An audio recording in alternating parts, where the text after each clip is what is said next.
Hi, here's how to add a PDF to your content within your aPrompt website. So you click on the page that you want to edit within your admin area, and you highlight the text you want users to click to open your PDF. It's always best to only link keywords or key phrases which are pertinent to your business and what you want to be found in search engines for. Then once you've highlighted your text, you click the Insert Edit Link icon.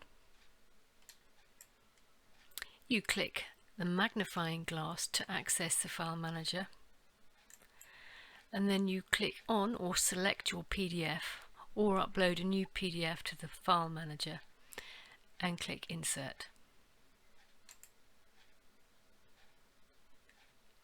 You give it a title, and this is the alt text that will appear if someone passes their mouse over the link.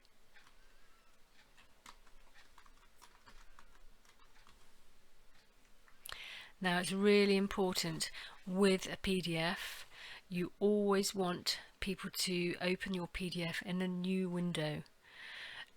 This is so that they do not leave your website and get landed within a PDF. So your target needs to be set to new window and click OK. And then that's it. That's all you need to do, and then click Save Changes. So on the front end of the website, I'm just going to refresh the page. There's our PDF, and it's going to open in a new window.